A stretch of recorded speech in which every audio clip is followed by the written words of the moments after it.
গণতন্ত্রের শত্রু ফ্যাসিবাদের প্রধান শেখ হাসিনাকে তাড়াতে সক্ষম হয়েছি। আজকে বাংলাদেশ ফ্যাসিবাদ মুক্ত। কেন ফ্যাসিবাদকে তাড়াতে হয়েছিল?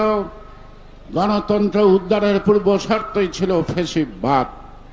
তাই আজকে ফ্যাসিবাদ গেলেও গণতন্ত্র কিন্তু এখনো আলোর মুখে দেখেনি। সাম্প্রতিককালের বিবেচনায় বলতে হয় গণতন্ত্র চোরাবালুতে আটকা পড়েছে। এই চোরাবালুর থেকে গণতন্ত্র উদ্ধার করা এই কাজটিও সম্পন্ন হবে।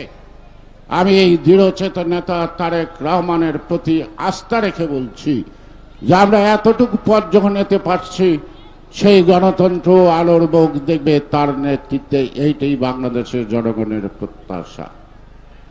আজকে পত্র পত্রিকা সোশ্যাল মিডিয়া তারা যে হারে লেখালেখি শুরু করছে, মনে হয় বিএনপি ক্ষমতায়। সব লেখা বিএনপির বিরুদ্ধে, নেতাদের বিরুদ্ধে। গণতন্ত্র বিএনপি একটি নাম, এক এবং অভিন্ন। বিএনপির বিরুদ্ধে ষড়যন্ত্র আর গণতন্ত্রের বিরুদ্ধে ষড়যন্ত্র আমি এক কাঠিতেই মাপতে চাই, এক মাপেই মাপতে চাই। তাই গণতন্ত্র উদ্ধার হলেই বিএনপির বিরুদ্ধে এই ষড়যন্ত্র থামবে, নতুবা থামবে না। বিএনপির বিরুদ্ধে ষড়যন্ত্র এই কারণে, বিএনপির অপরাধ, তারা একটা সুষ্ঠু অবাধ নির্বাচন চায়, জনগণের মালিকানা ফেরত দিতে চায়, তাদের ভোটের অধিকার ফেরত দিতে চায়। ইদানিংকালে এক সাংবাদিক বললেন যে আপনারা এই গণতন্ত্রের কথা এখন বলছেন কেন? আমি বললাম যে 11 বছর যাবৎ বলছি, নতুন কিছু না। এর জন্যই জীবন বিপন্ন হয়েছে, অনেক মায়ের বুক খালি হয়েছে, অনেকে সন্তান স্ত্রী হারা হয়েছে, অনেকে পঙ্গুত্ব বরণ করেছে, অনেকে ছাত্র তার জীবন দিয়ে লিখে গেছে এই গণতন্ত্র পুনরুদ্ধার এবং ফ্যাসিবাদের ইতিহাস। এই ইতিহাস পাল্টানো যাবে না।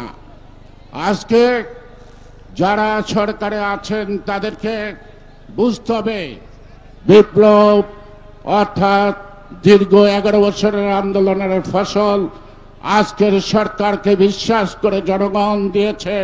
তারা একটি নির্দলীয় নিরপেক্ষ নির্বাচন করতে সক্ষম হবে, কারণ তারা কোনো দলীয় না। এই কারণে যে নির্বাচিত ব্যক্তিদের সমন্বয়ে গঠিত অন্তর্বর্তীকালীন সরকারের নানা জনের নানা কথার মধ্যে ফুটে ওঠে তারাও কোনো না কোনো রাজনৈতিক দল গঠন বা পৃষ্ঠপোষকতা করছেন, অর্থাৎ বিএনপিকে মোকাবেলা করার জন্য। নির্বাচন দেন, নির্বাচনের মাধ্যমে বিএনপিকে মোকাবেলা করেন। জনগণ যদি বিএনপিকে প্রত্যাখ্যান করে আমরা মাথা পেতে নেব, আর জনগণ যদি বিএনপিকে জয়ী করে অথবা রাষ্ট্রীয় দায়িত্ব দেয়, তাতে আপনাদের মনে কষ্ট লাগার কোনো কারণ আছে কি আশা করি প্রকাশ করবেন।